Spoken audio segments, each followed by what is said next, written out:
শরীয়তপুর জেলা সদরের ফাতেমা মেডিকেল সেন্টারে শুভ উদ্বোধন করা হয়েছে অত্যাধুনিক বৈদ্যুতিক সাব স্টেশন।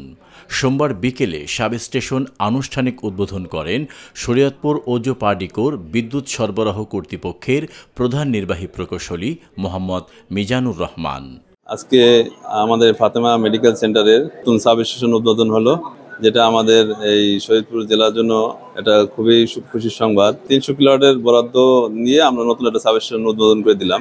এখানে আগের চেয়ে তারা ভালো ভোল্টেজ পাবে এবং রেটের দিক থেকেও অনেক সাশ্রয় হলো। অনুষ্ঠানে প্রধান অতিথি হিসাবে উপস্থিত ছিলেন ফাতেমা মেডিকেল সেন্টারের প্রতিষ্ঠাতা ও উপদেষ্টা ডাক্তার মাহবুবুল হক।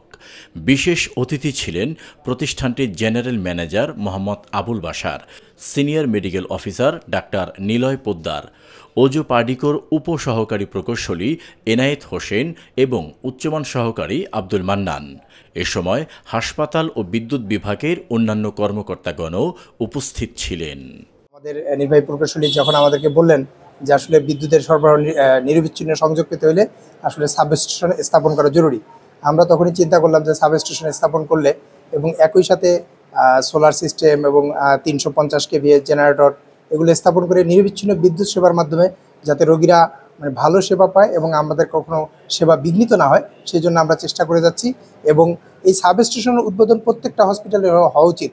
শরীয়তপুরের মধ্যে শুধু ফাতেমা মেডিকেল সেন্টারে এটা হয়েছে, আমরা আশা করি অন্যান্য হসপিটালও এটা নিবে এবং রোগীদের সেবাকে আরও উন্নত করার জন্য সবাই মিলে চেষ্টা করে যাব ইনশাআল্লাহ। ফাতেমা মেডিকেল সেন্টারের উপদেষ্টা ডাক্তার মাহবুবুল হক বলেন, শরীয়তপুরে আধুনিক স্বাস্থ্য সেবার অবকাঠামো উন্নয়নে এটি একটি গুরুত্বপূর্ণ সংযোজন।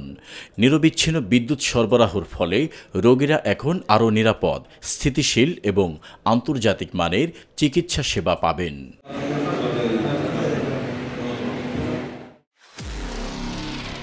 নিরপেক্ষ, সত্য প্রকাশে আপোষহীন।